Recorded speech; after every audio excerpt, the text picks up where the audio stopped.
Hello, everyone, and welcome to oh fuck. You uh, had one job, Chris. You had one job, Blue.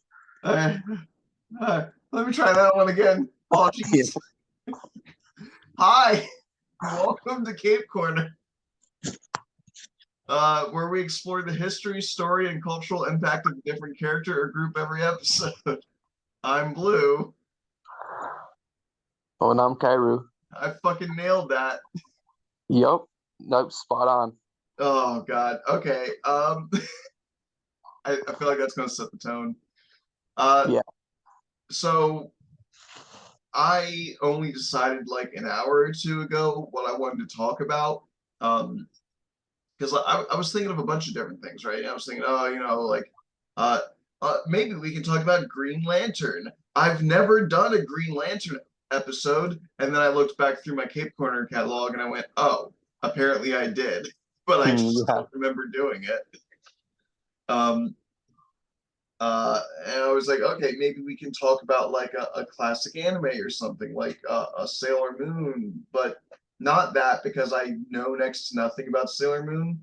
Um, and like stuff like that, right?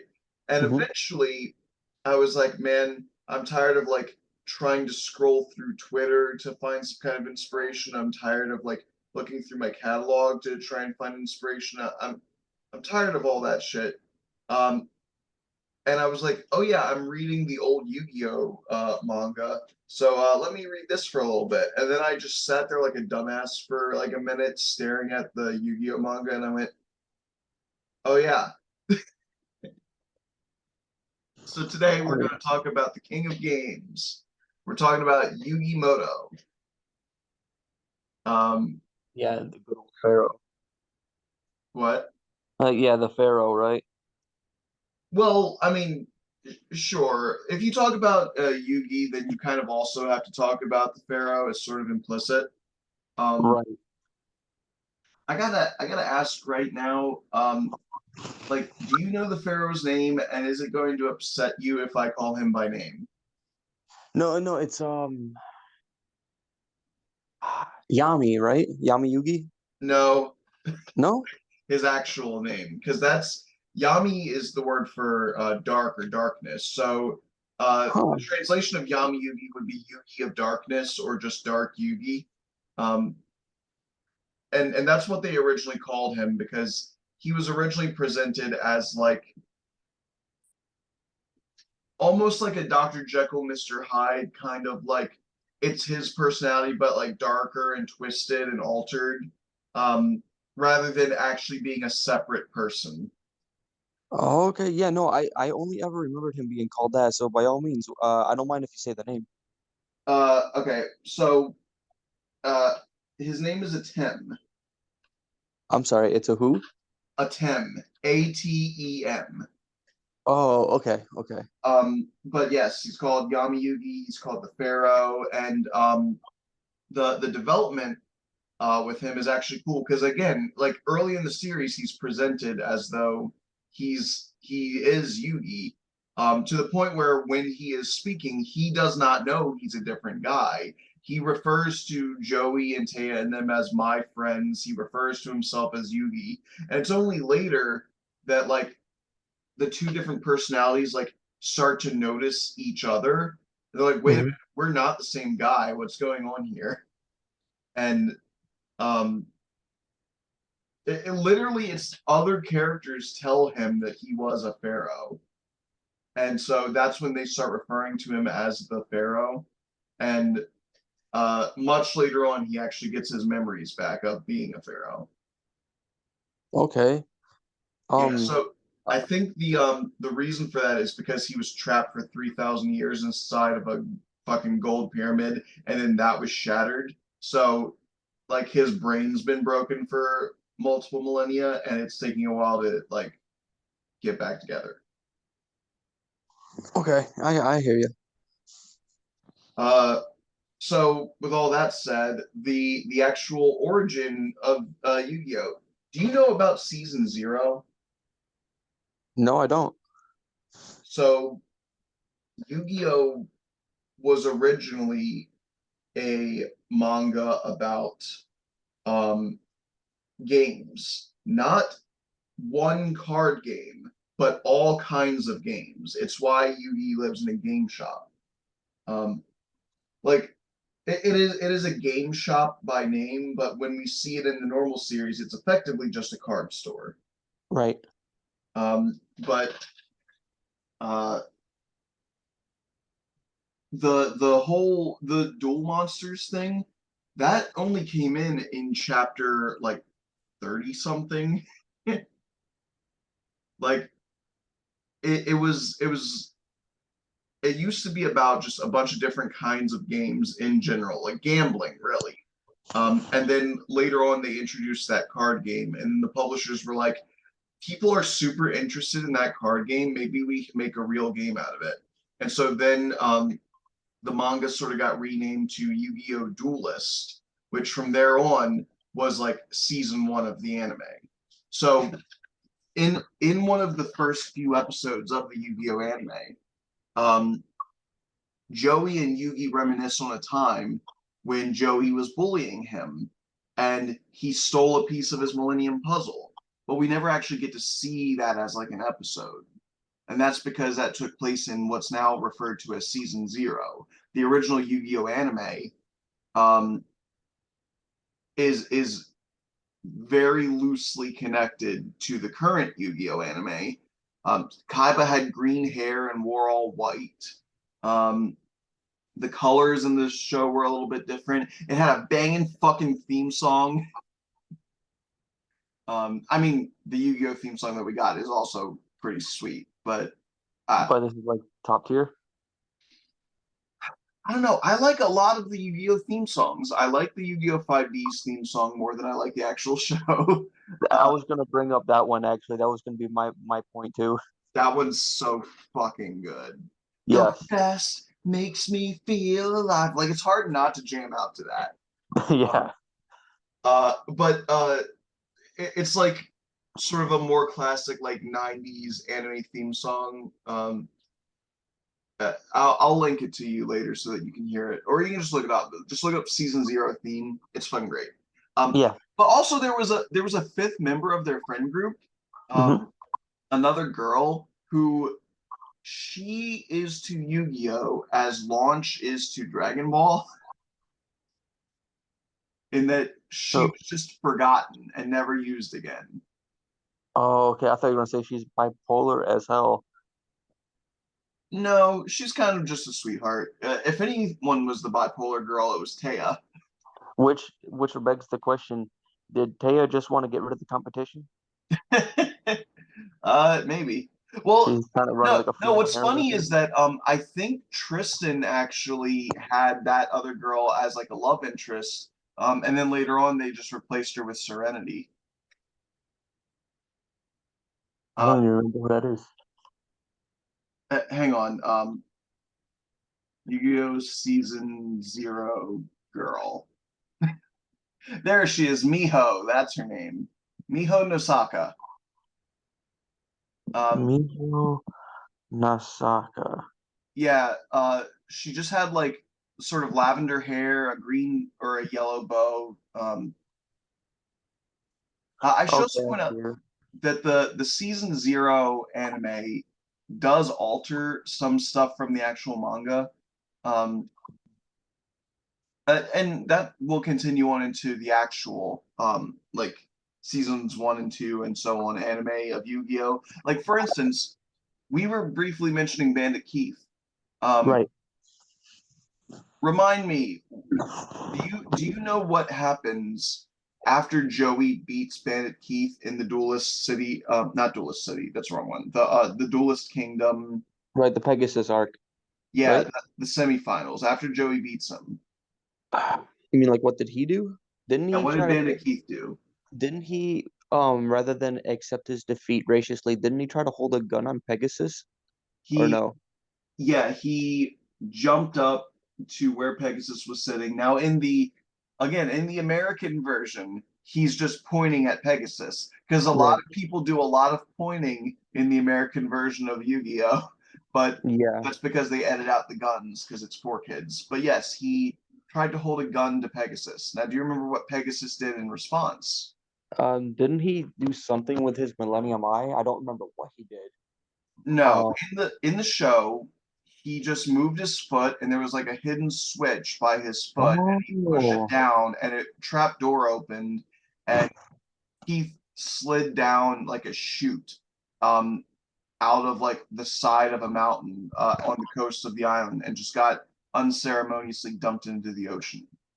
okay, okay. I remember now. Which explains why he was able to like swim and later on be controlled by Merrick. Um, well, that's not how it happened in the manga. In the manga, uh, Pegasus did actually use the power of his Millennium Eye, and he merged the gun with Keith's hand, and then like mind controlled Keith to point at his own skull, and then he just shot him in the head. So Keith just died. Damn. um, they lean a lot more into the twisted dark magic stuff, um, and in the manga, and it's fucking great. Yeah. So yeah, let's talk about this real quick. So the origin. So in Japanese, they say 3,000 years ago, but I guess in English, they wanted a rounder number, so they changed it to 5,000 years ago. Do you remember that like opening before the opening that they used to have? Oh, vaguely, so vaguely. It was like long ago when the pyramids were still young. And it took me years to realize that this was Dan Green saying this, by the way, the the voice actor of Yugi, both Yugis. Um, Yeah, uh, Egyptian kings played a game of great and terrible power, but these shadow games erupted into a war that threatened to destroy the world until a brave pharaoh locked the magic away, imprisoning it within the mystical millennium items. And then yeah, no. he's like, now 5,000 years later, so they changed it. Um, but pop quiz, I'm quizzing you. Don't Google, don't cheat. Can you All right, I name the want you millennium to items? expect failures. All right. What's the first one? I'm asking you, motherfucker. Oh wait, no. I thought no. I thought you were gonna ask me a question. Oh, I said, can you name the millennium items? Okay, so I can't necessarily name like them specifically by name because I know one has so Pegasus has the Millennium Eye. Right, Yugi obviously has the Millennium Puzzle. right. That's two. Um, someone I don't know who has a like a staff kind of thing with these like two little wing things on the end. The millennium rod. Yes, Right, that's the rod. three. Someone has like a. Am I remembering some kind of dream catcher looking thing? Yes, the millennium ring. That's four. Oh, okay. Uh, It's funny because okay. I was fully expecting you to use the term dream catcher because that is what it is. Okay. Um, there's got to be another. I know there's probably more than that, but like there's got to be at least one that I can actually remember. Uh, damn. You remembered all like the main ones that we see the most often. Yeah, I'm sorry. Wait. Is there like a scale? Yes, the millennium scales. Okay, that's got to be where I end it. I'm sorry. That was the last one I could recall. The others are the millennium key or the millennium ankh. It is an ankh, but the bottom tip of it is shaped like a key. Um, Okay. and then the millennium necklace, which Was is it just it's just a golden band that goes around someone's neck, and it's got the little eye in front, and it lets you see the future. wasn't it a chick who Yes, wore that and she was like the sister of somebody? she's the sister of the bad guy Merrick? from Battle City who had the Millennium Rod. Her name is Ashika, Merrick. and she is top tier wife material. But that was Merrick's sister, right? Yes. Okay, yeah, that's one I was. That's one of the other ones I was thinking about. Yeah. Yeah. Um, Okay, so basically, the story of Yu-Gi-Oh is this: 3,000 years ago in Mhm. ancient Egypt, they had access to dark magical powers. Um, a la Doctor Strange, they draw on these dark magics from another dimension. There is a world where these monsters exist for real and live. And uh, what these people would do is they would engage in shadow games where they would summon these monsters from their world into our world, and they would battle with them. And the line of pharaohs had a contract with um, the strongest of monsters. Exodia was basically a sort of I always like to view Exodia as like Obelisk's brother or something. I thought he was just the cheating bastard, personally. It's great. I fucking love playing Exodia decks. They're so stupid and fun. Um, but Exodia is the guardian of the Pharaoh's temple, uh, and the Egyptian gods are sort of worshipped by the people. They are Obelisk the Tormentor, um, Winged Dragon of Ra, and okay, in Japanese, the red one is called Osiris, the Sky Dragon. Who has always been my favorite one. Yeah, I like Obelisk myself, but in English, they named him Slifer, the Sky Dragon. Right. Do you know why they did that? Uh, is it to not? No, see, the thing I was gonna say makes no sense because the winged dragon of Ra, Yeah, like Ra being a god. I was gonna say, is it because Osiris is like the god, and so they're not trying to make it like the actual name of an actual Egyptian god or something? like a Muhammad thing from the 2000s where they tried not to use his name to offend Right. anyone. Yeah, Yeah, no, exactly. it's because the executive producer of Yu-Gi-Oh at the time was a dude whose last name was Slifer.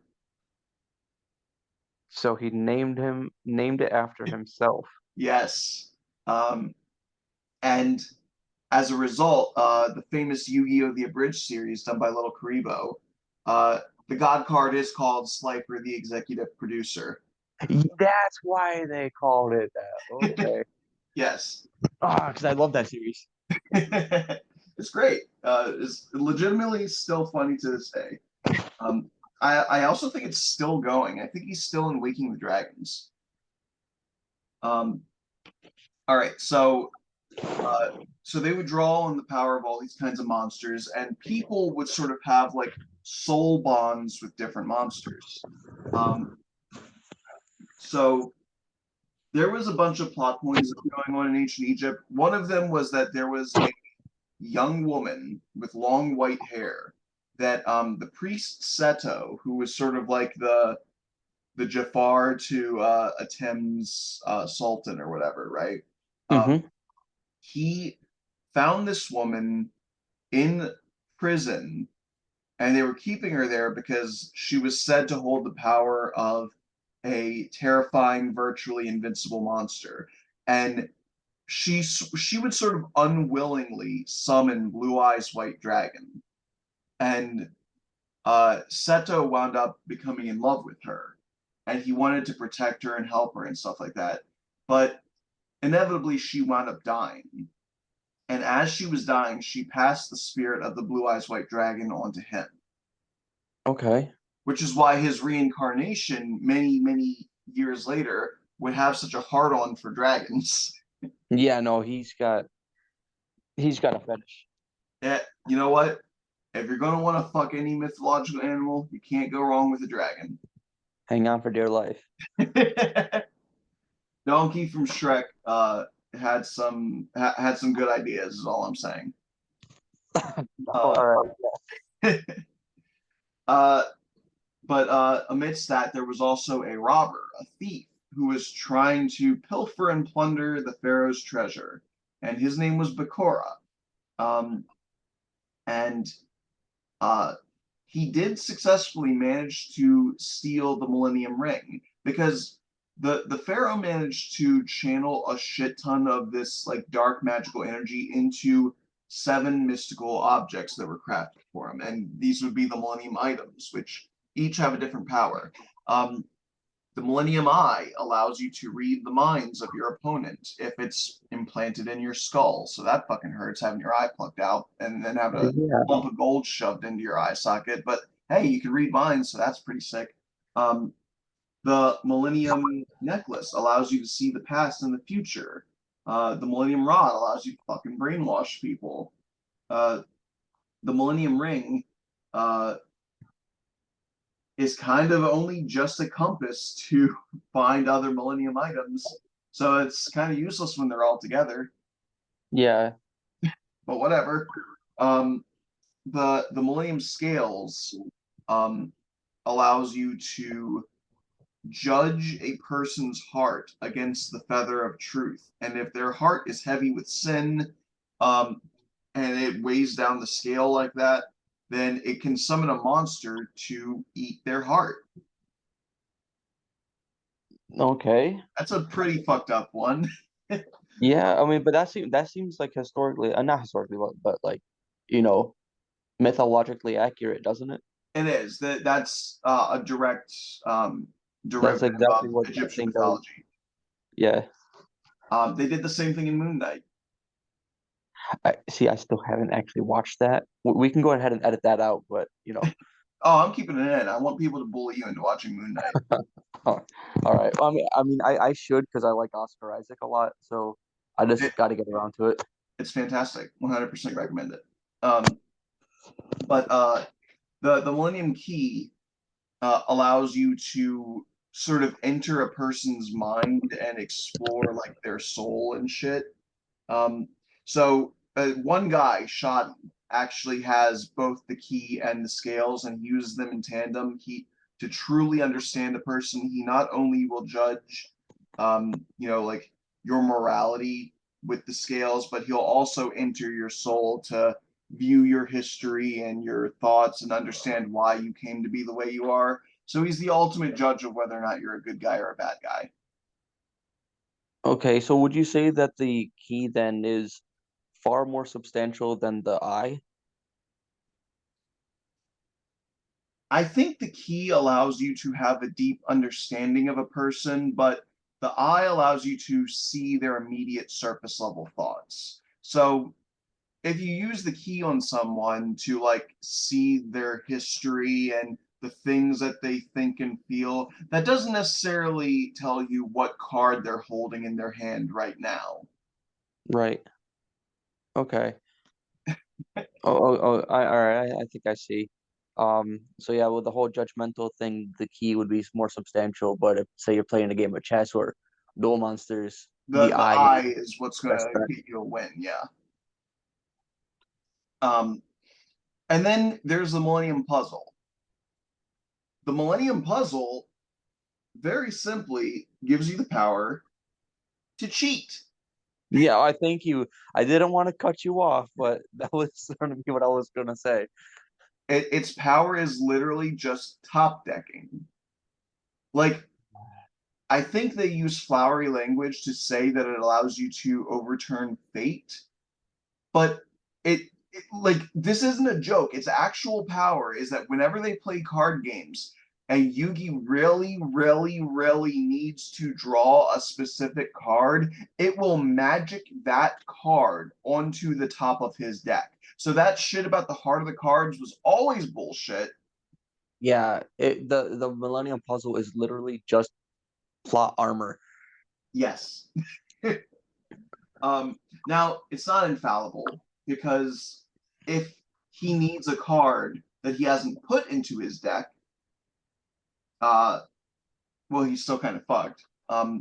It can only give him the ability to make the best out of the situation with the tools that he has at his hand. It can't give him whatever he needs to win if he does not already possess what he needs to win. Right.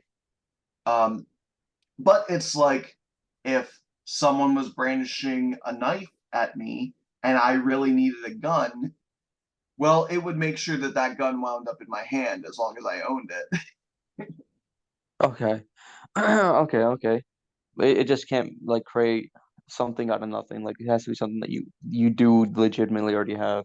It just Yeah, puts it in your it immediate can't be possession. like literally the only card in the game that could possibly win this for me is Mirror Force. But I never put Mirror Force in my deck. Oh look, I draw Mirror Force. It can't do that. Right.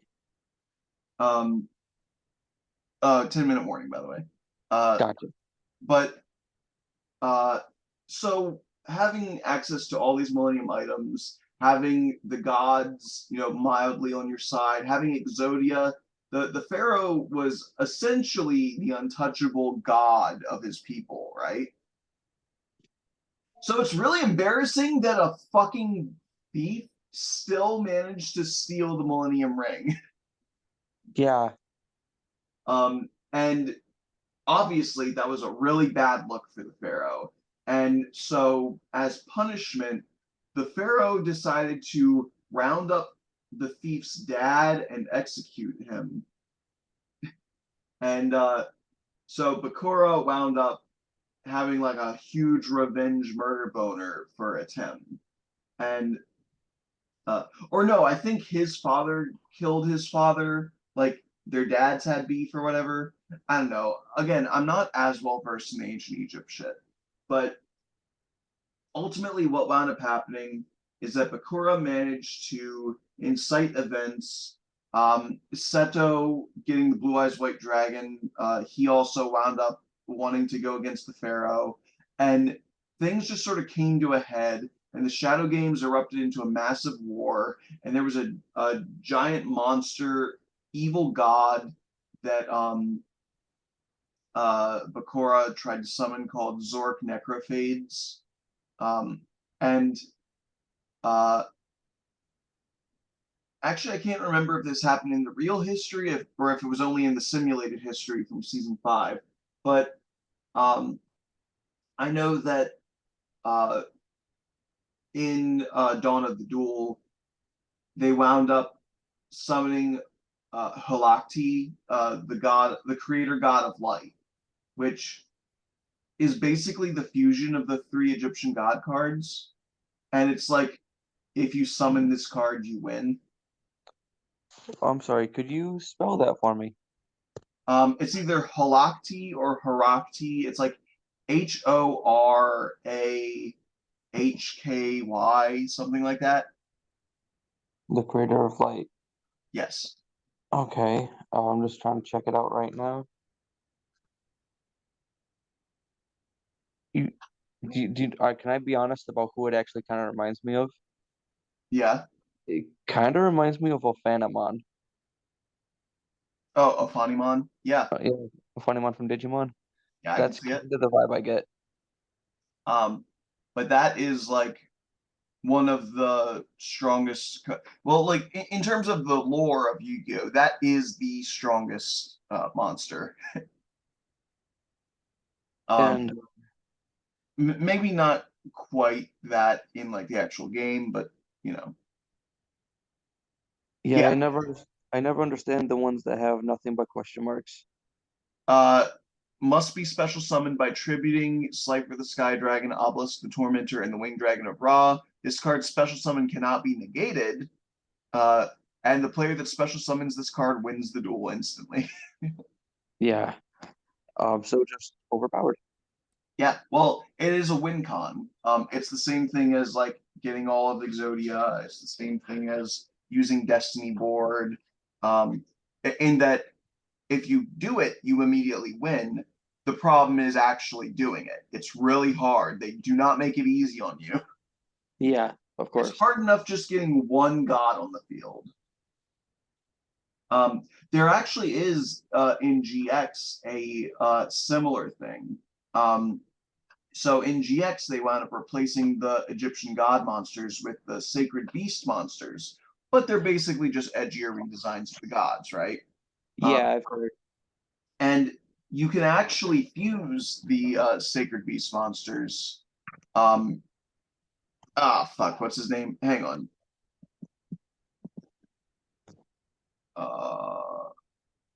Sacred Beast, Yu-Gi-Oh, blah blah blah blah. Remy?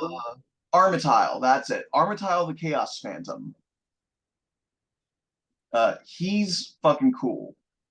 He has 0 attack and defense, but he cannot be destroyed by battle, and he gains 10,000 attack during your turn.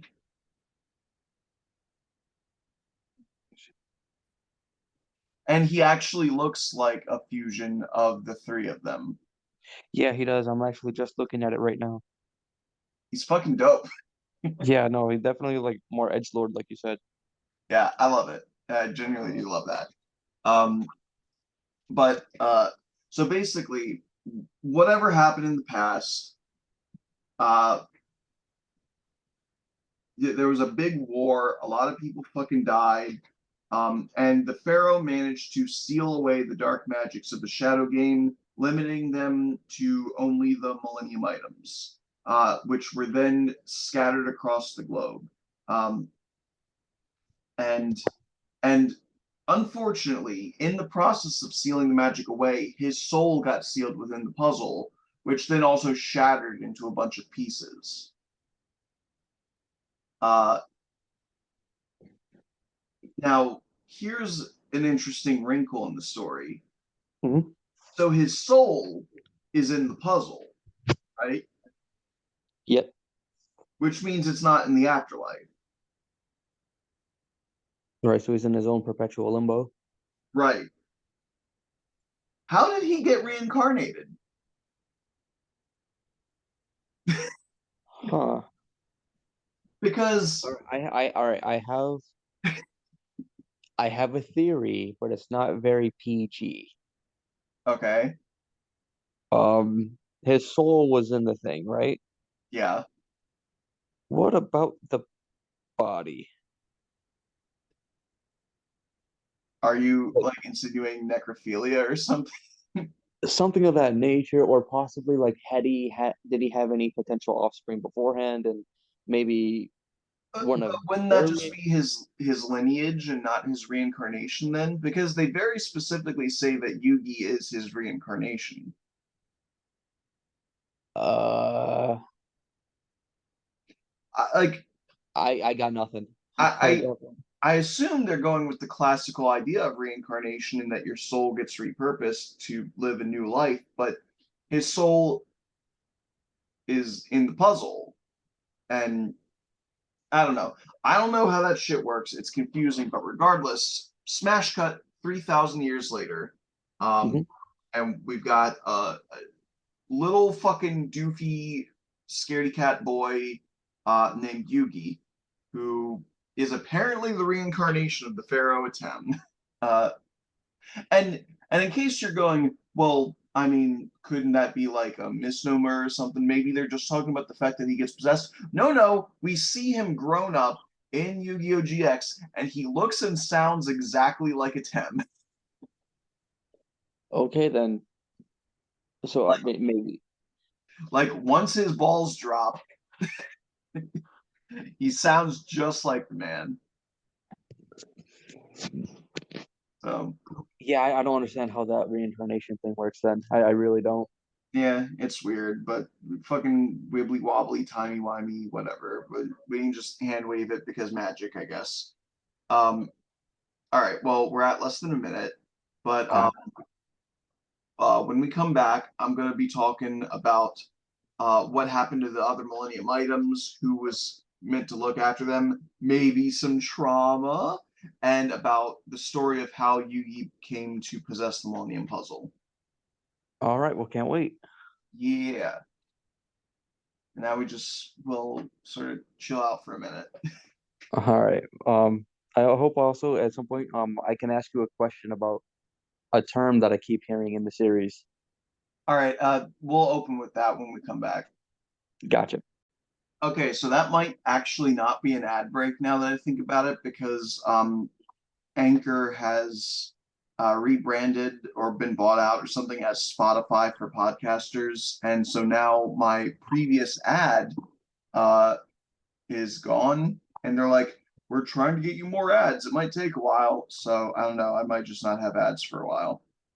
Ouch. Well, hence the sponsorship. Like, I'll try to support the channel.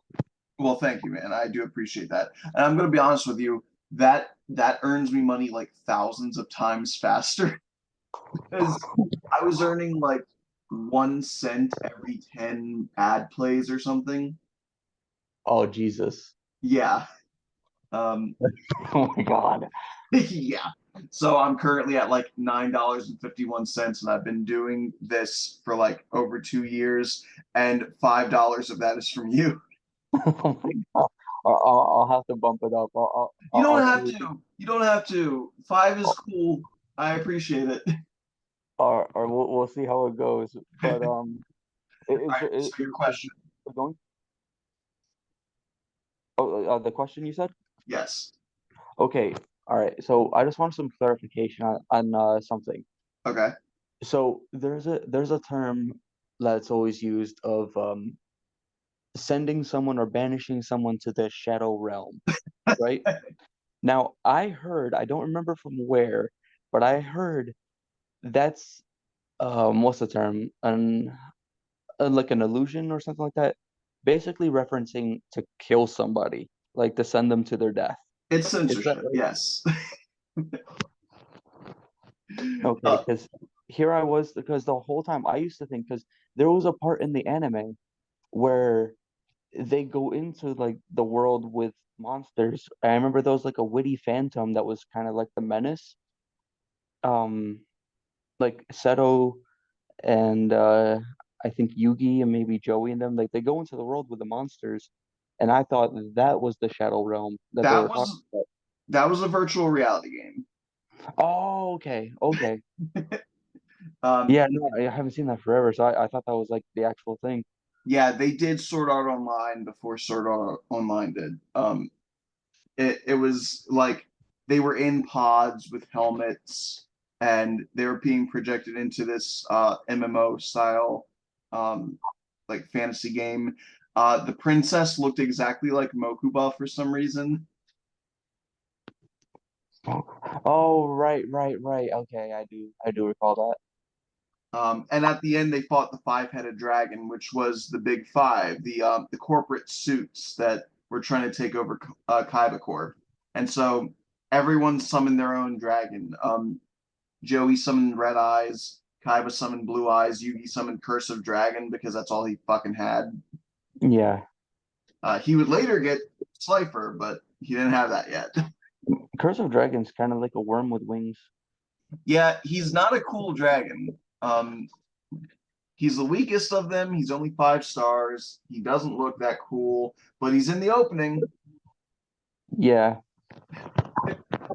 Uh, all right, so oh yeah, okay. So some of the Millennium items were accounted for at the end of all that shit, and the Pharaoh did make plans for certain people to get them. I think Shoddy is just immortal. I think it's literally been him, like not his family, but literally him with the key and the scales. Okay. Because like when he meets Yami Yugi, he's like, ah, my Pharaoh, it's good to see you again. It's not like, oh, I'm so blessed to finally get to meet you for the first time. It's like more of like, hey man, what's good? It's been a while. Um, can I mention about another character? Yeah, About like a familiar and whatnot. You mentioned the thief was Bakura, right? yes. The modern, like the reincarnation Bakura, was that the, the quote unquote good half of Merrick or no? No. Oh, like what? Like Merrick is his own person. okay, but Bakura, he did have like an evil side, right? Yes. Or So was he like always evil? Was he like a snake in the grass kind of thing? like how the Pharaoh got trapped in the puzzle, Bakura got trapped in the ring. And Okay. exactly the same as the Pharaoh possessing his own reincarnated self, Bakura wound up possessing Rio Bakura, or Ryo. and who is the Bakura that goes to school with Yugi and them. So that Bakura is a good guy, but he gets possessed by an evil spirit. And sometimes the evil spirit poses as their friend Bakura. Um, so it's kind of Okay. hard to tell. But yeah, our Bakura from the modern day, he's just a good dude. But he is being manipulated by the bad guy. Okay. Oh, okay. I see you now. Merrick is less of that. He is trying to be a bad guy, but he is possessed by like some dark specter level evil shit. And I think like his evil side is so fucking crazy and bad that the good side's like, okay, this is too much. I think I'm just gonna be a good guy. Like Uh, he's like, I wanted to be like some Doofenshmirtz level, like rule the tri-state area, but you're like, I'm going to annihilate the universe, and you know what? I'm not really about that. yeah. No, we're good. Um, yeah. So speaking of Merrick, they are members of the Gravekeepers families. They are a a family that throughout the generations has always protected the tomb of the pharaoh, and they had the Millennium Rod and the Millennium Necklace, and they also had the three Egyptian god cards. So literally half of the Pharaoh's arsenal was given to these guys. It's 5 out of 10. That's just how the math is. Um, it seems like a lot of power to entrust to one family. Yeah. No. That's it. Especially considering who those people end up being. Yeah, and especially since we don't know what happened to the eye and the ring. I think those were just lost. And similarly, the puzzle was like just trapped somewhere in some ruins or whatever. So Right. they didn't have access to three of the items. They gave Shoddy two, and then the other two and the god cards. Well, I guess they weren't really the god cards; they were the god like tablets or whatever. Because Mm-hmm. they used to also form connections. If they weren't with people's souls, they were with giant fucking stone slabs.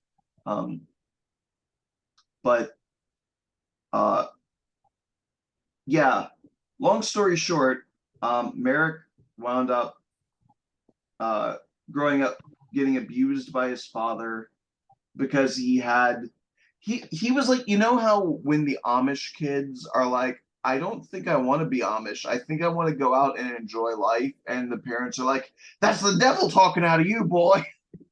Right. No, no, yeah, I'm very well familiar with that part of their culture.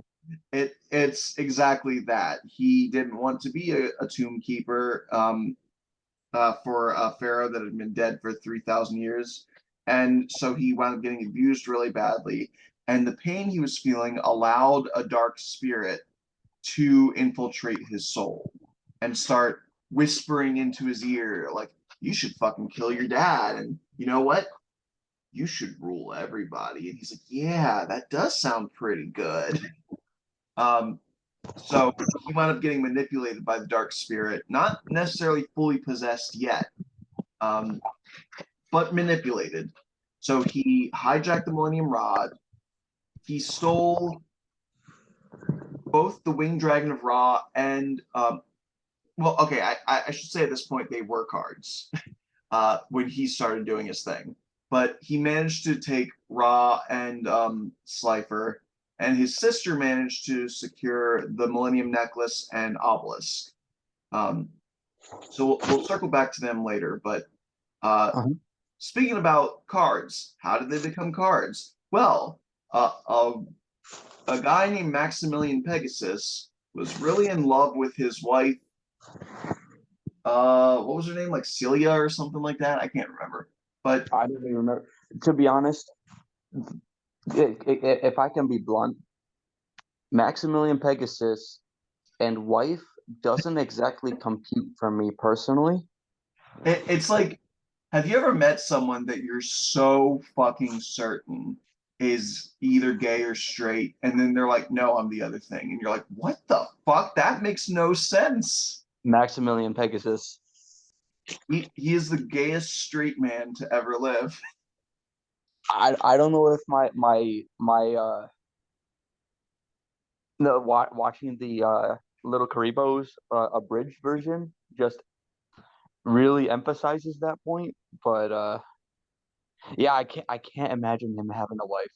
I Yeah. really I remember when I was watching the actual show when I was like 12 years old and finding out he had a wife, and I was so shook by that. I was like, "What?"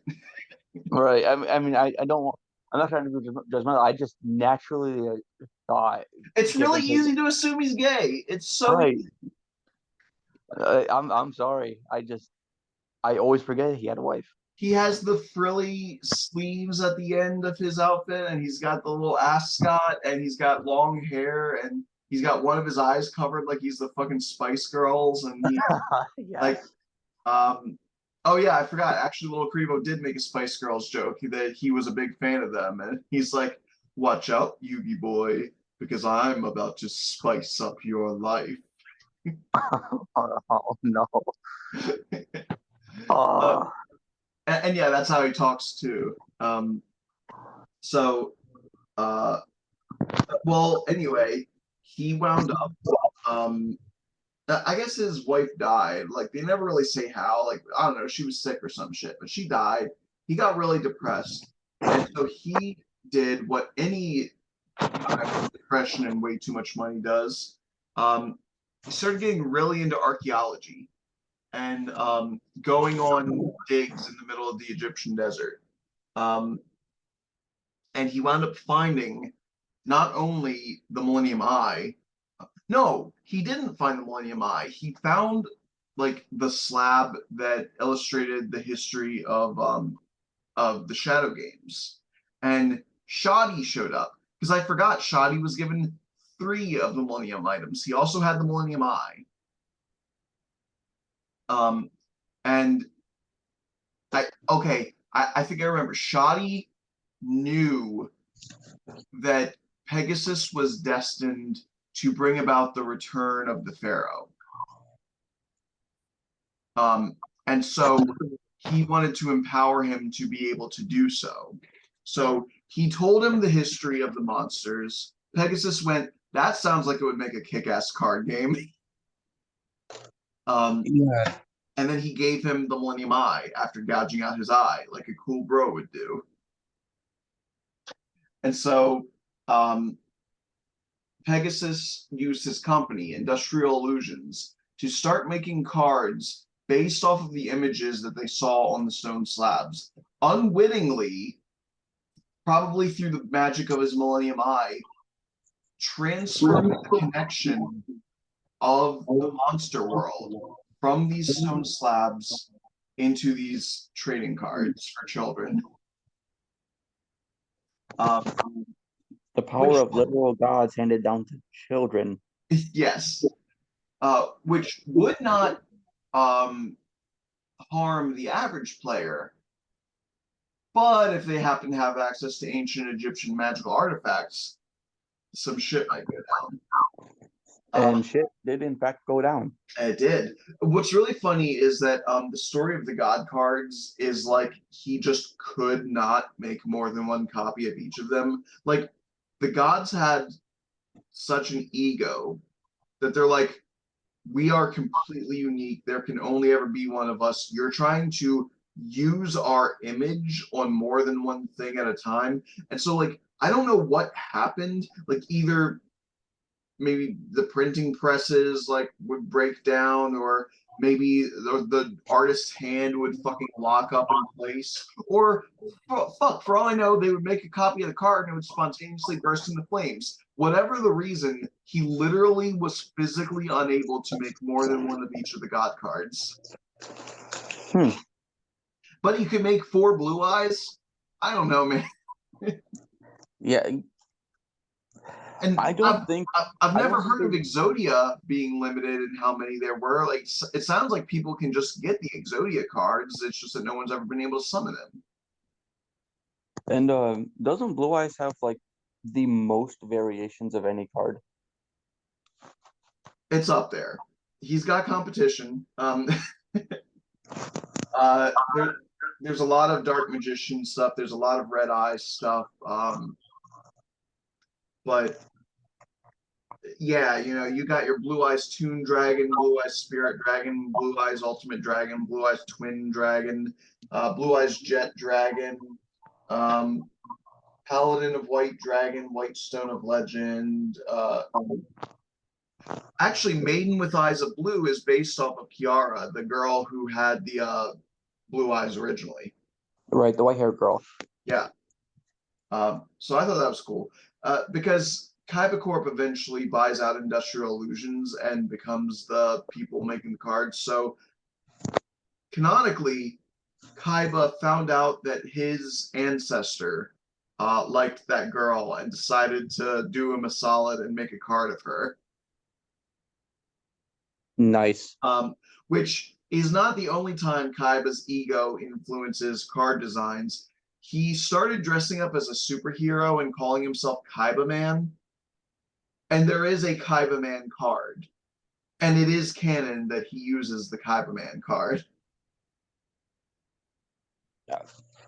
I don't want to say the joke I was gonna make, but man, his jaw must hurt. Yeah. Also, he's wearing a Blue Eyes themed outfit, which I'm sure you could have guessed without me saying that. I mean, I remember the Blue Eyes like private jet, like fighter jet that he flies. Yes. That man, like I now said, a card. that man has a fetish. That jet is a card now. I didn't know that until a few days ago. But Blue Eyes Jet Dragon is a card. So he just can't stop. No, he really can't. Okay, so now let's actually talk about Yugi. So all of this preamble is to illustrate the way the world is now. So Pegasus now has the eye. Bakura's dad just found the ring at like a thrift shop in Egypt and bought it and gave it to his son. And it's like, oops, sorry, son, you're possessed by your ancestor now.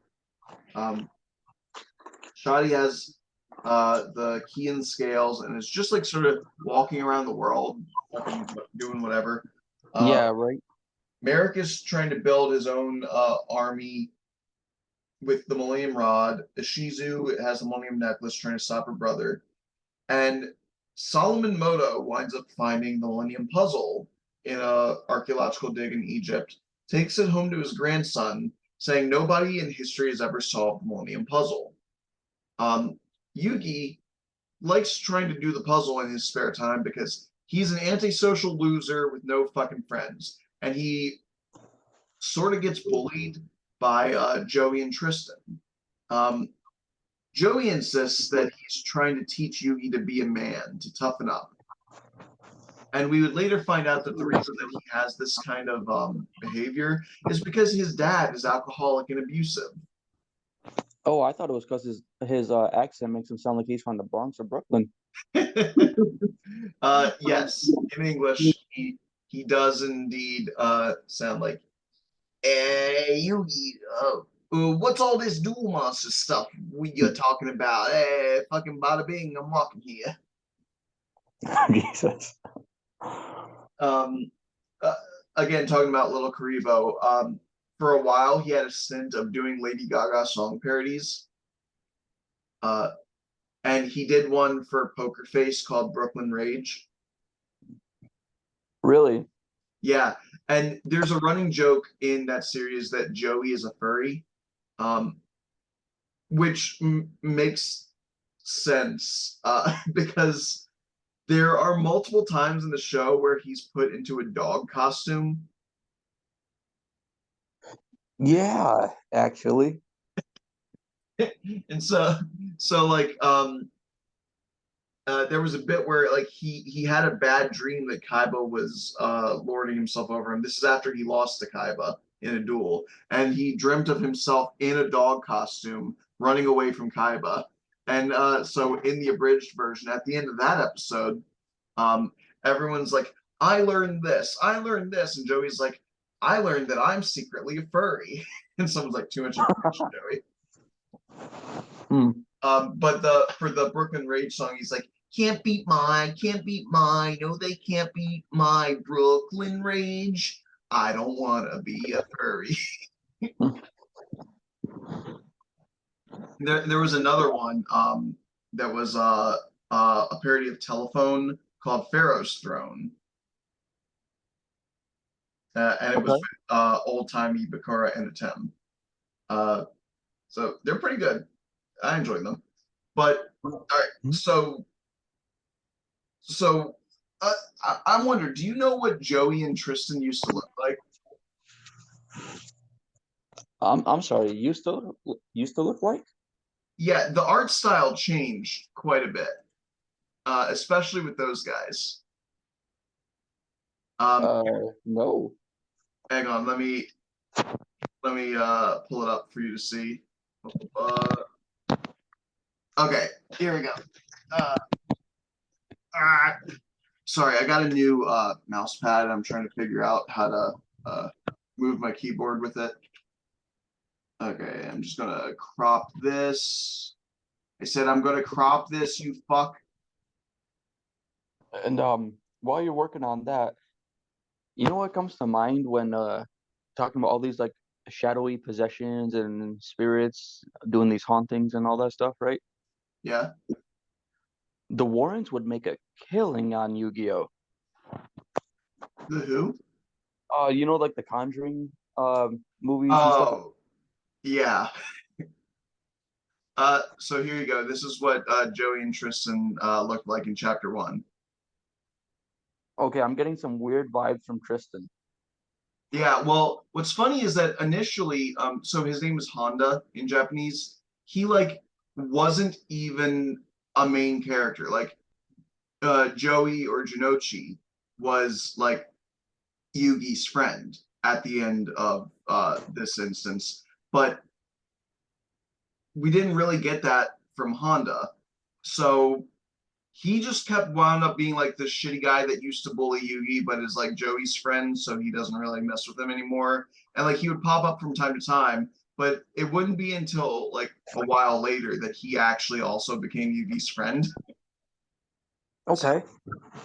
they drew him to look like a shit, whereas Jinochi was supposed to be a little bit more ambiguous. Like he could be like an asshole, but he also had a little bit of like a he was sort of like almost the greaser with a heart of gold was his thing. I mean, I think they succeeded in their mission. Yeah. So while they were playing Keep Away with Yugi's Millennium Puzzle, which had this like gold box that all the pieces were in, and then Taya, or as she was known in Japanese, Anzu, basically came forward to get them to knock it off. They wound up walking away and giving it back to him. But Joey revealed that he kept a piece of the Millennium Puzzle and was like, he can never fix it without this. That'll teach him to like, quit being a wimpy little shit or whatever. Um, and so he tossed it out of the school window and into the school pond. Or like the pool or something. I think it was actually the pool. And uh, after that, there was this huge dude, like this massive dude. Oh fuck, I just closed it. What was his name? He was the like not hall monitor. What is it? The disciplinary officer of the school. Uh,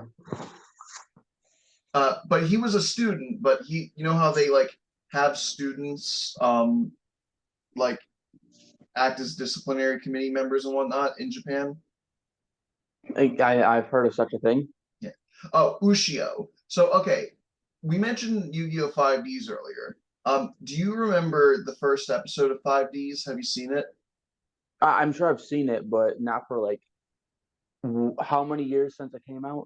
Yusei's first duel in the series, he's fighting against a cop who Oh, okay. Yeah. that's Ushio. Oh, so they're not like an alternate like timeline or something like that? Um, Or he's that from whole or thing is fucked up because he's from okay, Yu-Gi-Oh because too? the problem is that there's a multiverse now, um, and the different series are represented by different universes, but those universes also might just be copies of the prime versions of the universes. Because, like, okay, they go to the synchro dimension where everyone synchro summons, and it's exactly like Yu-Gi-Oh! 5Ds, and they even meet Crow, but they never mention Yusei or really the events of 5Ds, so it seems like it might be an alternate history of the 5Ds world, but then like they go to the fusion dimension and there's a duel academy, so you think it would be the same as Yu-Gi-Oh! Season 1 and Yu-Gi-Oh! GX, but it seems like this version of Duel Academy has become very like dark and twisted, and it's got a completely different chancellor, and like they never mention anything about Yugi or Jaden. And so it's like, who fucking knows, honestly? Yeah. Maybe it's just a doppelganger of the original Ushio, but I don't know. That's who he is. It also doesn't necessarily make sense with the timeline because 5Ds is supposed to be so far into the future of Domino Mm-hmm. that someone who was a high schooler in old Domino City should be fucking dead and not like a 30 something year old. Yeah. But anime. Yeah. Again, there's like dark magic and multiversal shit, so I don't know, it could be anything. It could be anything. But so this Ushio guy is like, "Hey Yugi, so you're getting bullied pretty badly, huh? I'll tell you what, I could be your bodyguard for a nominal fee." And Yugi's like, "No, that's fine. Thank you." And so then the next day, Yugi comes to school, and Ushio is like, "Hey, check out what I did." And like both Tristan and Joey are like beat up, like half dead on the ground. He's like, "What did you do?" He's like, "I encouraged them to stop bullying you. Now for my services, I want like it was like $2,000 or something, or like $1,600 or something like that. They said it in yen, right? And it's 90s yen, so it's not like perfectly translatable, but it was a Right. lot of money, especially for a high schooler. And he's like, "And if you don't like give me the money, well, maybe I'll have to you know do the same thing to you or whatever, right?" So he's like essentially extorting him. Um, and uh, he went to continue attacking those two, and Yugi like jumped in the way, and Yugi wound up getting beat up for a while to protect both Joey and Tristan. And he kept saying like, "Stop hurting my friends," basically. And that Joey was fucking dumbfounded at that. He's like, "How could you consider us friends? Like, I've been treating you like shit." And so uh, that night, Yugi is like trying to get money together. Obviously, he only has like fucking $2 to his name because he's a high school kid. So he's depressed, and he starts doing whatever he does when he's depressed, and he starts working on his puzzle, and he actually starts figuring it out. He almost completes it, but he's one piece short, and he starts despairing that he somehow lost a piece of the Millennium Puzzle and he'll never finish it. And his grandpa comes in and smiles and hands him the last piece. And he's like, "How did you get this?" And he's like, "One of your friends from school came up to the front door and he was like dripping wet for some reason, but he handed me this." Um, No. so he dove into the pool to get the piece with him, which is cool because that's continued characterization that we would see again in the like official Yu-Gi-Oh series later. You're When talking are you about to say where that one bug kid he tossed Yugi's cards into the water and Joey tried to dive in after them or no? yes, Okay, because I remember that. his name was Weevil, by the way, Weevil Underwood, because the Mm-hmm. names are not subtle in the series. Yeah. Um, but yeah, so now the way it played out in the first anime episode of season 0 was different. It was that Yugi was still in the middle of getting beat up. Ushio was just going for a lot longer. And Yugi was very certain that if he could complete the puzzle, it would give him the power to stop Ushio. And so Joey just broke out into a sprint and dove into the pool and grabbed the piece and got it to Yugi before like also having his shit kicked in even more. And as Ushio was like laughing and walking away, Yugi, like very injured, half dead, managed to slide the last piece of the puzzle in place, and it erupted with light. And he wound up standing up, reinvigorated. So again, it's showing how things were different in the anime from the manga. But in the actual manga, he's in his own bedroom, and later on, this would be the version that's confirmed to be canon because the first Yu-Gi-Oh movie, the one with the Pyramid of Light, Right. um, opens with this scene of him in his bedroom completing the Millennium Puzzle. And it's like it summons a bunch of dual monster spirits into the world, including the angriest Karibo you've ever seen. I don't remember the Angry Karibo. Like he was vicious. He was like a little fucking chihuahua that's coming after Yugi. But then Yu-Gi-Oh switched into Yami Yugi mode and banished them all. And so the next day goes to school. Oh, I should point out. Oh wait, no, it's not the next day. So like as Yugi's excited about getting the last piece of the puzzle, his grandpa starts walking away, and he heard from Joey about how Yugi's being extorted. So he just slips an envelope with approximately $1,600 into Yugi's backpack. Jesus. Well, that's real nice and all, but what are you going to do when the guy inevitably demands more money? It's Yeah, you're only encouraging it. Like, I guess the police just don't exist in Domino City. Then again, given that that guy becomes a cop, do you really want their help after all? yeah, Yu-Gi-Oh says ACAB. Anyway, uh, yeah, so that night, Yugi actually calls Ushio out to the school. Ushio goes out and he sees a much more menacing and confident looking Yugi. I should point out that Yami Yugi's original design in the manga, he gets big onks on his wristbands, or not wristbands, but like at the bottom of his sleeves. Mm-hmm. And here's a thing that the anime altered that was not an inherent truth of Yu-Gi-Oh! Yugi does not get taller when he changes. It's just that the way he stands and carries himself and the amount of confidence that he has makes him seem bigger. Okay, because that was something I was going to ask earlier was when he does his whole like transformation, um, does anyone else notice that this man grew like 2 feet? He does indeed grow like 2 feet in the normal anime that we grew up with, but that was never the original intent. It was just supposed to be that he stands up straight and is like challenging people. And the original season 0 Yami Yugi looks fucking crazy. Like I'm he gonna is a go to it. menace. Let me see if I can Season 0 Yami Yugi. yeah, if you Google that, you'll see what I mean. Um, I'm seeing some images, but he just looks maniacal with with the eyes. Yes, that's exactly what he looked like. Okay. Um, he was not meant to be a hero. I was gonna say like this don't look like our protagonist, my fella.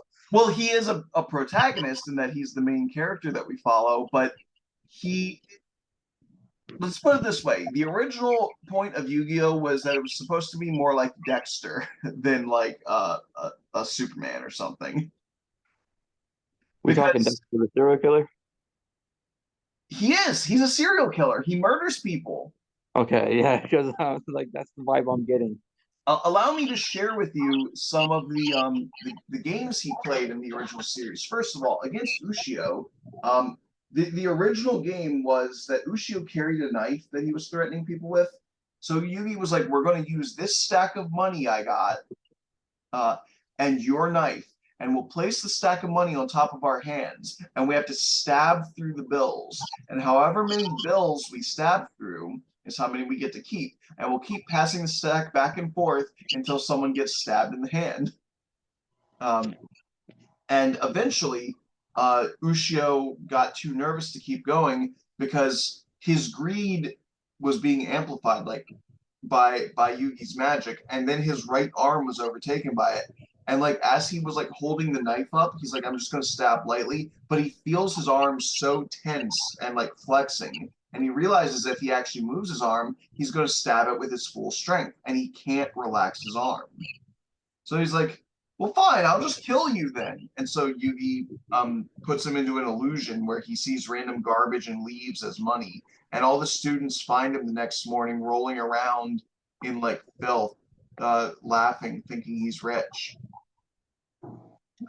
Which is one of the nicest outcomes, because then there's other times like that time Taya worked at a burger world and she got held hostage by a guy with a gun, and the game was Yugi sat across from him at the table. They were each only allowed to use one finger to try and kill the other. And he was like, "Okay, well then I choose my index finger." And Yugi's like, "I choose my thumb." And he's like, "Game start." And the guy's like, "And game over." And he was about to shoot him. But earlier he had demanded that Yugi bring him cigarettes and alcohol. And the guy had an unlit cigarette in his mouth, and he was in the middle of pouring vodka into his cup. And so Yugi holds up a lighter, and he's like, "Oh yeah, I haven't lit my cigarette yet. I guess I'll let you light my cigarette for me before you die." And so Yugi reaches up, uses his thumb to flick the lighter, lights a cigarette, and then he just opens his hand and drops the lighter on top of the guy's palm, or the back of his hand, while he's still in the middle of pouring the vodka. And quickly, the vodka overflows and spills into his lap. And so now if he tries to shoot the gun, the recoil will make the lighter fall and ignite the vodka and him. And so Yugi takes the opportunity to grab Taya and get the fuck out of there. Meanwhile, by the way, she's blindfolded throughout this, so she doesn't know whose voice this is. She doesn't know who's saving her. So later on, she's like, "Oh, I love whoever saved my life. The owner of that voice, I'll never forget them," without realizing it was Yugi. Yeah. But yeah, in the guy's shock, he opens his mouth too wide, and the lit cigarette drops from his mouth, and he burns to death Oh, damn. in the middle of like a Burger King, basically. Yeah, Yugi murders a Talk bunch of about flame people. broiled. I remember. I heard that. That was really fucking good. But go on. I remember there was one where Joey was like kidnapped by a street gang, and they had him like chained up, and the chain was like wrapped around a hook, like in a mechanic's garage, and so he's dangling in the air, right? And it's been raining, and there's a bunch of holes in the roof, so there's water all over the ground, and one of them is like torturing Joey by tasing him, and Yugi runs in, and obviously they like beat him and kick him away, and Yugi is struggling to his feet, and they're all laughing at him, and he crawls up and stands on top of a tire, and he's like, "All right, I'm about to fuck you all up." I'm like, "What are you gonna do?" And then he reveals that as he was getting hit, he took the taser. Joey's in the air, he's on top of a tire, but everyone else is standing in a puddle, so he just turns it on and drops it, and he electrocutes like 5 or 6 people to death. Jesus. There's a reason he was called Dark Yugi. No, I'm actually. Why aren't we following this guy in the series? Watch season 0; it's worth it. I will watch. Where can I watch this? Is this a YouTube thing or like a? I'll tell you where you can watch it in when we come back, but we got less than a minute, so Okay. we're gonna do one more segment after this. Okay. Yeah, it looks like at least some of the episodes of season 0 are on YouTube, but I've been using archive.org a lot lately, the Internet Archive. Okay. They have the season 0 collection on there. Well, at least some of it. Actually, this looks like it might only be like 5 episodes, but it's one of those where you're going to want a browser that has ad blocker, and you're going to like probably look it up on other stuff. Because let me go to the Crunchyroll page real quick. I don't think that they have it. Yeah, no, they only have like season 1. Wait, do they actually only have season 1? Yo, what the fuck? Why do they only have 1 season of Yu-Gi-Oh? What's wrong with them? Well, anyway, yeah, you can either watch it like on YouTube or whatever. But I do recommend it. It's great. It's a much darker vibe. No, I'll have to check it out. Like, again, season 1 of the anime referenced some things that happened from season 0. Like the instance where Taya recalls when she became friends with Yugi was sort of a combination of multiple season 0 episodes. Like she met them while she was working at the Burger World, but then she got a message from some guy that said that he could help her be a dancer, which was her dream. But he was like a rapey guy that was like trying to kidnap her, and Yugi came in and just fucking mind crushed him.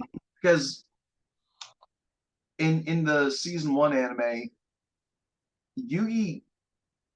So okay, Yugi's powers originally seemed contingent on him playing some kind of game and outsmarting his opponent, and if they either lost or tried to cheat, he could do things like cast them into an illusion. Like the second chapter involves a guy who is a small-time director trying to make a name for himself, and he's trying to shoot a special about school bullying. And so he hires, or he doesn't hire, he specifically has one of his employees pose as a student to beat the shit out of Yugi. And then Yami Yugi manifests, beats them in a game, and he forces them. Their eyes develop a mosaic filter, so they can only see everything if they're viewing it through a mosaic filter. And the reason that he did specifically that is because it turns out Yugi's actually a little perv, and he was borrowing porn from Joey. Jesus. So he had mosaic filters on the brain. Which I like that. I like the characterization that, like, he seems like a sweet little guy, but it's honestly just because he's too nervous to be a little deviant. It's great. I love it. It makes him seem much more human that way. Yeah, agreed. Especially given that his alter ego is now a fucking mass murderer. But they wind up slowly going through different kinds of games. They introduce capsule monsters actually before they introduce duel monsters. They have like an MMO style thing. Oh, I forgot. So okay, the final thing of Yu-Gi-Oh, or the next to final thing, the final villain they fight winds up being Bakura, and he traps them in a tabletop RPG that is a recreation of ancient Egypt. So they wind up essentially being sent back in time through tabletop RPG. They become pieces on the game board in this like simulation of what happened in ancient Egypt. That is almost exactly beat for beat taken from the final arc before they started doing duel monsters in the manga. Okay. So it's actually a very early on story from Yu-Gi-Oh that was repurposed for the anime as like the final Yu-Gi-Oh story. And then they also wound up kind of doing it with the MMO virtual reality thing. But I think actually, like, yeah, even Zork appearing, like, happened in those early chapters. Like, hang on, let me look at this real quick. Mhm. Because that was in chapters like 50 or 60 or something like that. Right before they rebranded to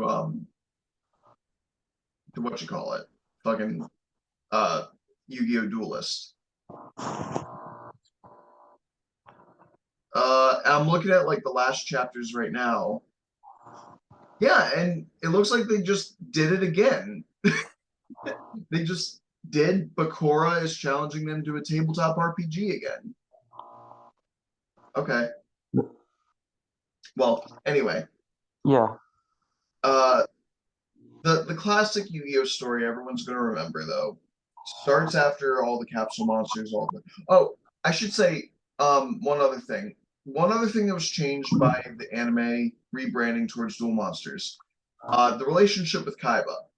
Um, Kaiba originally appeared in season 0. Like one of the last stories of season 0 was Kaiba challenging Yugi to a card game he had never played before called Duel Monsters. Mm-hmm. Um, and what was cool is that a lot of the same stuff happened with Blue Eyes White Dragon and whatnot being a card that he stole from Yugi's grandpa. But instead of having 3 blue eyes of his own, he was only using that blue eyes that he stole. So when he played Blue Eyes and tried to beat Yugi with it, and Yugi was completely open, he couldn't stop it. The Blue Eyes just started vanishing from the board. Because thanks to Yugi's Millennium Puzzle, they were summoning like mini versions of the monsters, like illusions of them onto the board. So that was like the precursor to the digital holograms that they would do. Right. Um, so Blue Eyes just started fading. And Kai was like, "What is this? Why is it that when I order him to attack, he's dying?" And Yugi's like, "Because my grandpa's heart is in that card. That is my grandpa's card.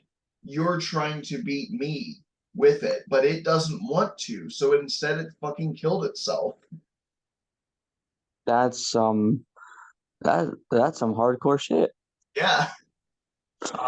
And so that's why Kaiba wound up losing originally.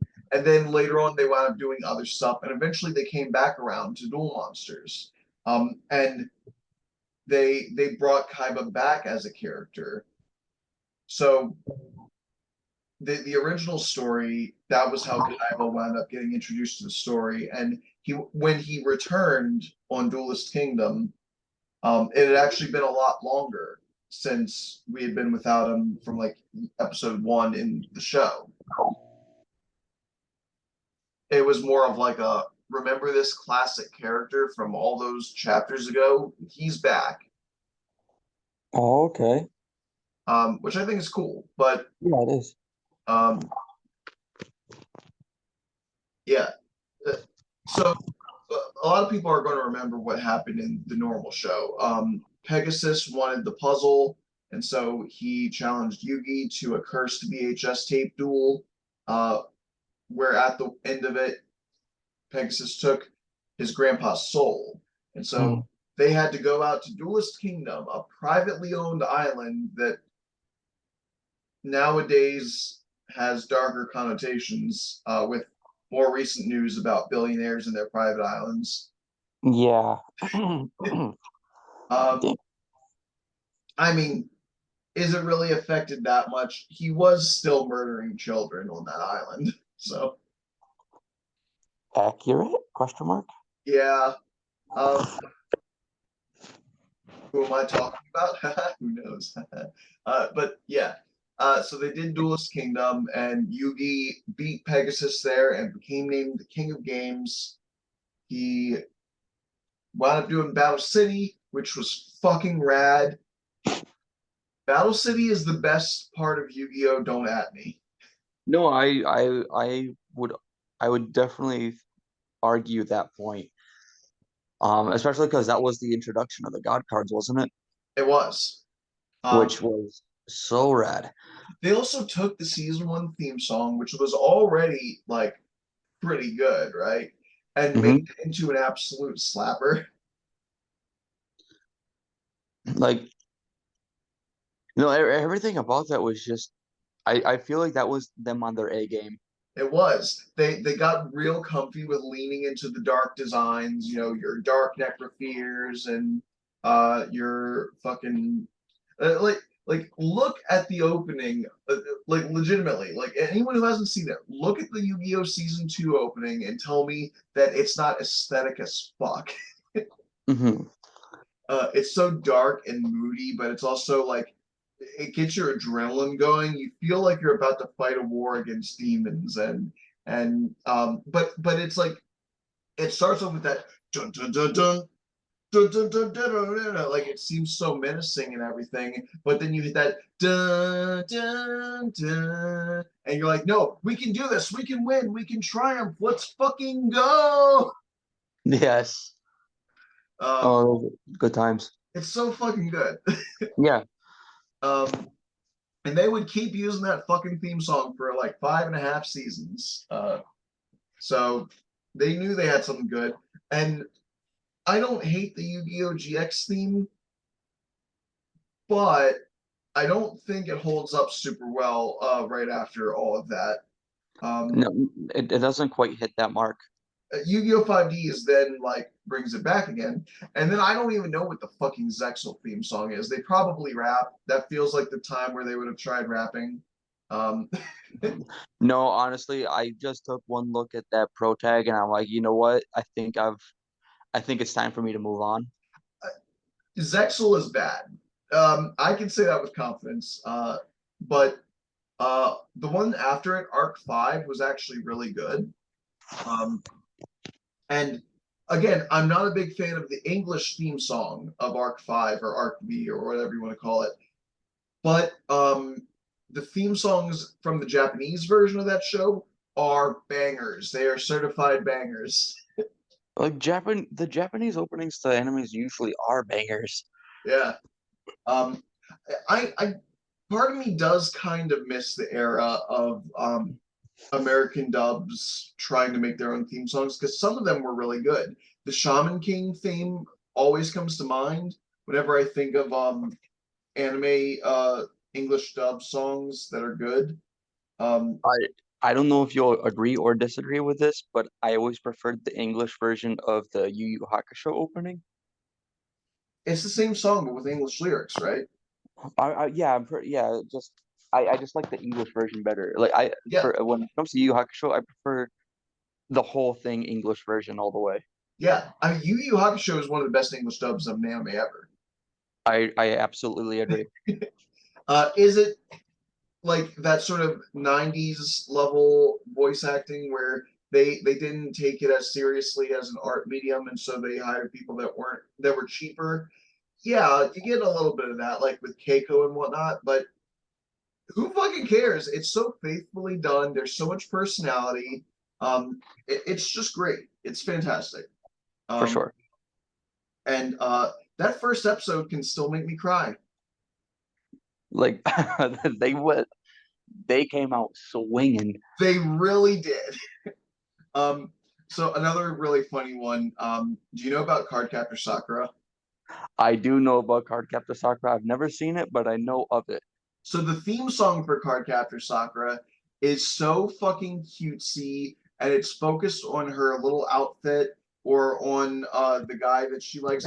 By the way, that's fucking creepy. Like, I mean, it's a girl lusting after like someone older instead of the other way around. So I guess that's fine. But just because it's the show is from her perspective, it's a lot of fantasizing about her being with someone that's like 10 years older than her. It's really weird. Uh, but uh, but like because that's what the opening is, you would be inclined to think upon looking at the opening that it's like a slice of life, like romance series with maybe just a little touch of magical girl stuff sprinkled in. Hmm. Have you seen the opening for Card Captors? I can't say I have. Should I or should I avoid at all costs? You should. It is a good English opening. It looks like it's for a completely fucking different show. I'm trying to type it into Google so it's like saved in my thing. Card I'll captors. I'll send you both openings so you can look at them back to back. Okay.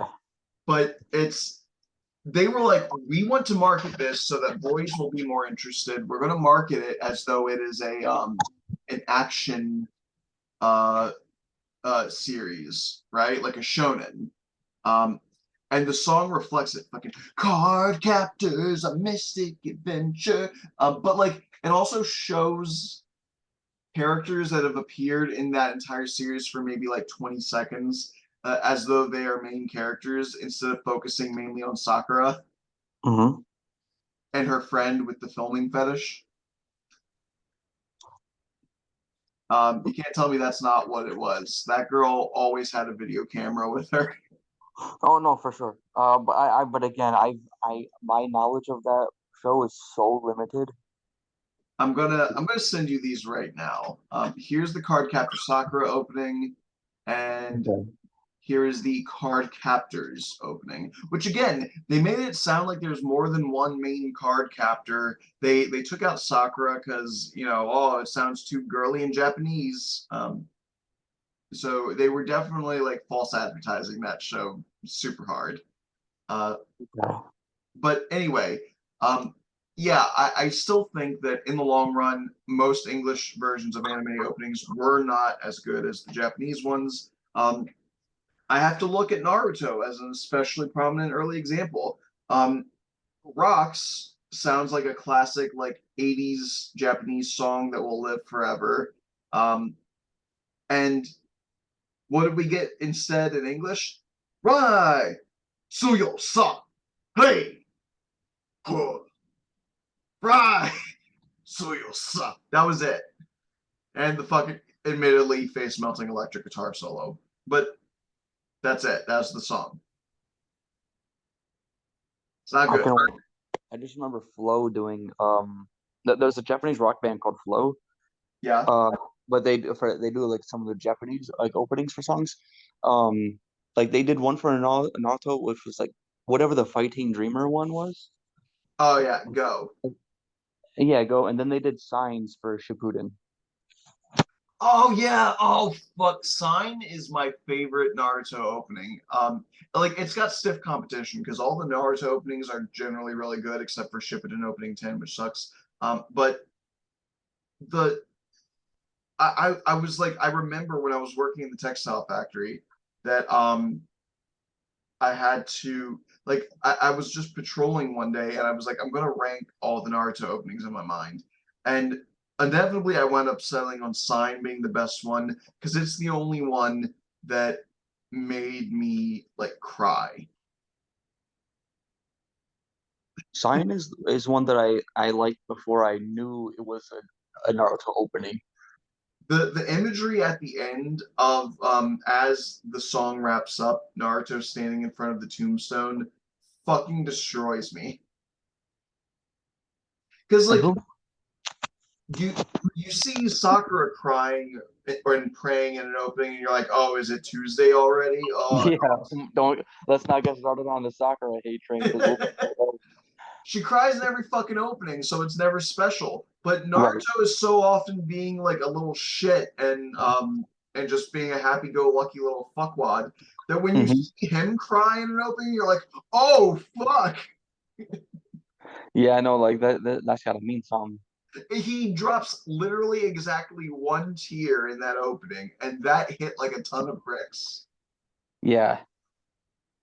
Also, in opening 16, Guren, Hinata cries in that opening, and shit, is that so much more powerful because we've never seen her cry in an opening.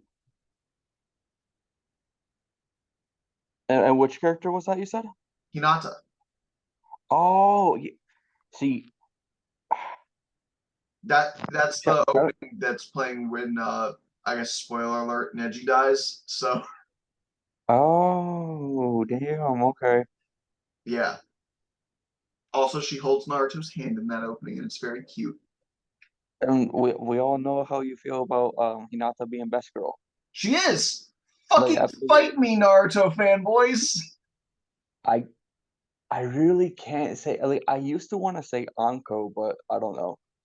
The problem with Anko is that she's so awesome, and then she's not in the show anymore. Yeah. Like I was really into Anko when she first like debuted, but then I don't know. I feel There's like so she, much porn of Anko in the early 2000s. dude, her shirt is just mesh. It's like a fishnet shirt. It is. She's really just praying that the wind doesn't blow a certain way. I feel like she's hoping that it does personally. Yeah, if anyone would be like the exhibitionist, it would be her. She'd be like, "Oops, didn't see this coming." Oh, whoops. Sorry, kids. Jesus Christ. Yeah. Uh, uh, uh, I forgot what I was going to say because Oh yeah, I'm sorry. here, let's get back to Yu-Gi-Oh though. Yeah. Okay. All in all, Yu-Gi-Oh is really cool, and maybe in the future I'll do like different episodes for the different series. Like I'll do a Jaden Yuki episode, I'll do a Yusei Fudo episode. I'm not going to promise an episode about whatever the fuck his name is. Pop flying. Uh, that's his catchphrase, by the way. Pop flying. I don't even remember who that is. No one does, bro. Um, Then uh, Snow Loss.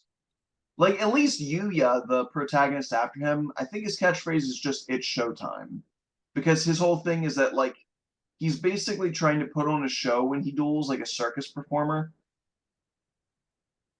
So a lot of his cards are the performer pals. They're all animals that have different kind of performance-based gimmicks. So like there's a little mole that's a cheerleader.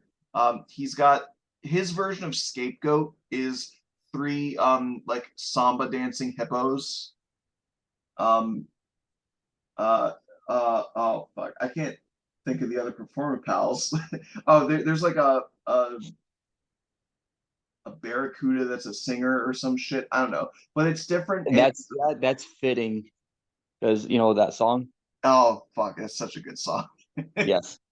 um, but yeah. So, and then his dragon, because okay, they started letting all of the pro tags have dragons as their main monster. So it was like Stardust Dragon for Yusei. Um, Those dragons are fucking awesome. Yeah. But Well, okay. continue. I guess Yuya didn't, or not Yuya. The fucking pop flying dude didn't have a dragon. He had Utopia. He didn't Um, deserve one. no, you're right. But they started bringing back eye dragons specifically. So it used to just be blue eyes white dragon and red eyes black dragon. But Mhm. in Zexal they brought in Galaxy Eyes Photon Dragon, which is really fucking cool. And Yuya's main monster is Odd Eyes Pendulum Dragon. Because they started doing like every series has a new summoning method. So like how 5D's introduced synchro summoning, Zexal introduced Xyz summoning, and Arc 5 introduced pendulum summoning. Um, which you know what's really funny about pendulum summoning? What's that? It's really good for leading into other special summonings. Because with pendulum summoning, you can summon multiple monsters from your hand at a time. It's really easy to get a synchro or get a tuner monster and a normal monster out and synchro summon, or it's really easy to get two monsters with the same level out and Xyz summon, or it's really easy to just get a certain number of monsters out and link summon. So pendulum summon almost works best as a way to make the other summoning types easier. So a gateway summon. Yeah, exactly. Which is appropriate because it summons a giant portal in the sky where your monsters fall out of. So it is a literal gateway summon. Nice. Um, and then the little bit I've seen of Reigns, it seems cool. I don't know, but Link summons are fun. Uh, it's nice to have blue cards again because the last time we had blue cards, they were ritual monsters, and nobody fucking uses those. Yeah, except for like maybe one or two. They've tried bringing ritual monsters back into like the meta by giving them different archetypes. Like They've tried making ritual monster cards not suck, is what I'm saying. Um, and sometimes it's all right. Like there's Demise, the King of Armageddon, and whatever his queen's name, the the oh wait. Yeah, he's the King of Armageddon, she's the Queen of Ruin. Um, they're an archetype, which it's pretty easy to get them on the field, and they have some good effects and whatnot. Those are ritual monsters. And then they did the oh, what were they? The fucking Claustolus or whatever. There was some kind of like winged beast ritual monster thing a few years back. Um, so it's not like they're completely dead in the water. Mm-hmm. Um, and if I'm going to be completely fair, a lot of the old fusion monsters fucking sucked too. Um, let's be honest. What's the point of Flame Swordsman? Uh, He's an 1800 beat stick that costs 3 cards to get out onto the field. no thanks. Oh, and this whole time I keep trying to think. You remember Curse of Dragon, right? Yeah, We talked about that earlier. Didn't he have a fusion with with Gaia the Fierce Knight, Fierce yes. Knight? I don't remember what they became. Gaia the Dragon Champion. Oh, okay. Gaia actually does have some support nowadays. Like you could make a Gaia themed deck. Um, they've taken a lot of the classic monsters that sucked and given them support. Harpies do a lot better these days. There's an entire Black Luster archetype now, like for Black Luster Soldier. Um, Dark Magician, holy shit. Back in the day, I used to think, how could Dark Magician ever compete against Blue Eyes? I get it with the cards they've come out with now. Um, it's like, oh, you've got a 3,000 attack monster. Well, I have 1,000 knives, so fuck you. And then isn't like I again only from like some YouTubers that I've seen play here and there. Is it Silent Magician that one chick who goes like Silent through levels? Silent Magician wound up being Yugi's spellcaster, not Atem's. Oh, I guess I never mentioned this. Silent or Dark Magician and Dark Magician Girl were literally servants of the Pharaoh who died and wound up becoming immortalized by, as they were dying, turning themselves into duel monsters. Oh, so they're literally just the ride or die. Yeah, they are. They decided to stay with him for like multiple thousands of years as his servants. Um, but I don't know why their magic turning them into monsters also made them white or Asian. It's anime, so those two are kind of interchangeable. But they were definitely dark skinned. Right, literally Egyptian, right? Yeah, yeah. Like she had brown hair and dark skin, and then she became blonde and light skinned. And it's like, that seems racist, but okay. Yeah, yeah, a little bit, not gonna lie. Uh, but yeah, Silent Magician is fucking rad. Like She's also like the people I've seen make her seem kind of busted. she is. Well, because so here's the effect. So Yugi in his final duel with Atem, wound up bringing things back to Yu-Gi-Oh's roots. He made a card deck, but it's based on RPGs. So all of his monsters were level monsters. They have to fill some kind of condition, and then they can level up and become stronger. So he started with Silent Magician, which was a level 4 monster. It's got 1,000 attack and 1,000 defense. It's not that good. But its condition is that every time your opponent draws a card, it gains 500 attack. And once that effect has happened 5 times, it levels up.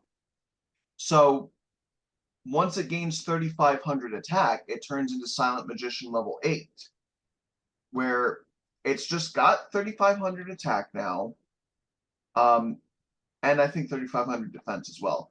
But fuck, actually, what else can it do? Hang on.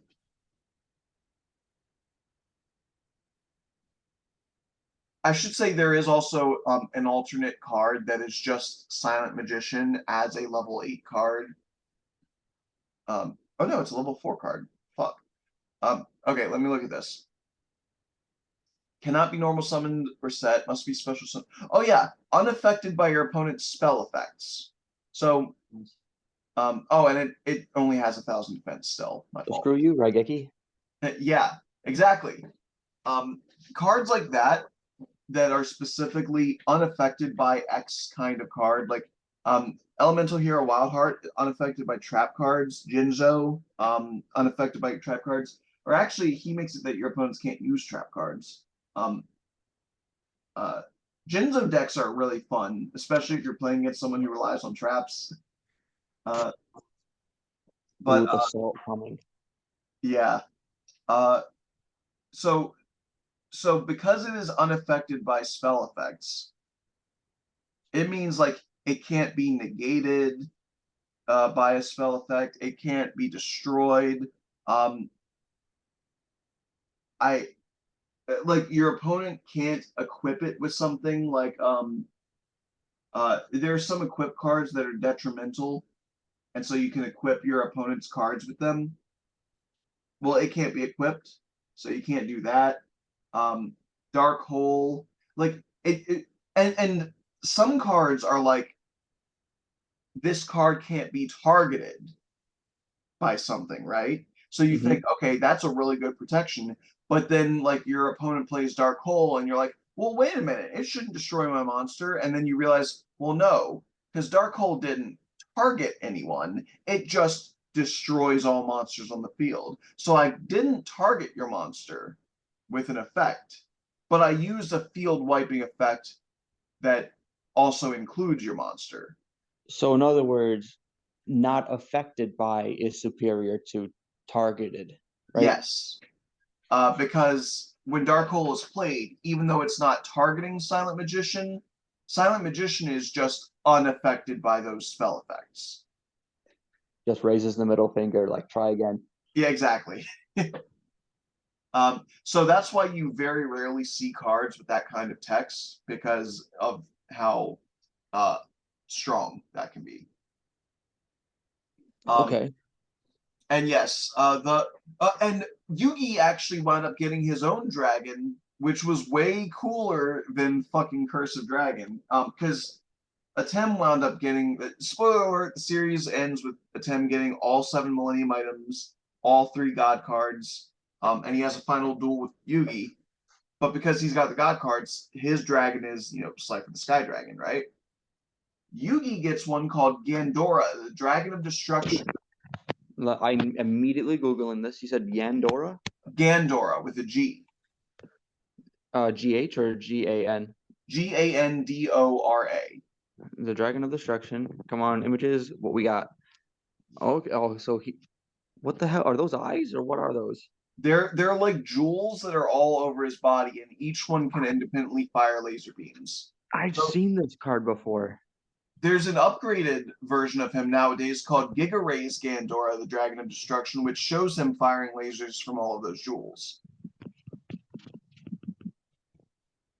And then there's also Gandora X, the Dragon of Demolition. Gandora's got some support these days, so you can make Gandora decks. But he's really cool because his whole thing is that he board wipes the entire playing field when he's summoned, and then he deals damage to your opponent based on how many cards he destroyed. No, he looks pretty rad. He's awesome. So Yugi wound up getting the level monsters, the red gadget, yellow gadget, green gadget, which he combined with Stronghold, the moving fortress. He gets Gandora of Destruction. And what's really funny is that if you play Yu-Gi-Oh! Legacy of the Duelist, which allows you to play a lot of the story-based duels, and you get to Yugi versus Atem, Atem's deck is shit compared to Yugi's. Because, like, in the duel, it was extremely threatening that he had all these high-level monsters. But if you play the actual game, when it's not scripted what you're drawing, it's so hard to get any of those monsters out because they're all so powerful and they have such extreme summoning conditions. But Yugi's just got a really good, consistent deck that can throw out really good shit all the time. Well, question, if you don't mind, and I don't mind spoilers. So, with the duel of Yugi versus Atem, who gets the cheating bullshit of the Millennium Puzzle, or nobody does? Does They one of them get that like plot armor shit? kind of neither one of them do, because what they do is they put all 7 Millennium items into this casket thing, and they put and it opens a doorway to the afterlife. And what they're doing is they're dueling in front of this doorway. It's a ritual that Atem wants to pass on to the afterlife, but he needs to get beaten in the duel by Yugi. And spoiler alert, Yugi wins. And so Atem gets to finally die after 3,000 years. And he takes like the god cards with him, so they can never be used again. Which doesn't seem to matter, because in like 10 years or something, the Sacred Beast cards are a thing, which again, they're just the edgelord versions of the god cards. Right. So it doesn't seem to have stopped too much, but whatever. Anyway, we're getting towards the end. We're at like 3.5 minutes. So I think Yugi is a really fucking cool character, and Yu-Gi-Oh is a cool series. And I recommend anybody that has never seen Season 0, you need to check it out, because that shit was wild. Oh no, I'm definitely checking that out. I love that whole like dark edge that you mentioned. Yeah, it's so fucking good, dude. It's so good. All right, I'm gonna wrap things up. Do you have any final thoughts first? No, I just I appreciate you having me on again. I do appreciate that, and I can't wait to check this out. I did check out the Accelerator series that you mentioned before. It's so good. Yeah. Yeah, I think what I might wind up doing is, if other people support, I'll also let them come on once in a while and like, join me for stuff. So Mhm. that could be a fun offer. All right. Well, everybody, thank you for listening. You can check out the Cape Corner Discord. There's a suggestion channel where you can post suggestions for what you want to listen to. You can follow me at Cape Corner on Twitter. I didn't ask last time, was there social media you wanted me to plug? Or No, any? I don't really have any, unfortunately. Okay. I just want to make sure. Yeah. The Hall of Pods podcast network, link tree is in the description. They got the SJW Comic Book Club and True Believers Comic Book Podcast and the Fandom Optimists. They're all really cool. Check them out. Um, you can share this episode with a friend, anyone that you know that likes Yu-Gi-Oh! And would enjoy a couple of dorks talking about it. uh, Make sure you give it a listen, or have them give it a listen. The more you share this, the more people listen. I would say the more money I can make, but until my ads are figured out, I don't know that that's a thing that's true. But I would still appreciate more people listening. Um, I think that might be about it. So, Kairu, once again, thank you for coming on. My pleasure. Thank you. Yep. Everybody, thank you for listening. Stay strong, stay true to yourselves, and remember, we could all be duelists. I wanted to change it that time. Oh, that was great.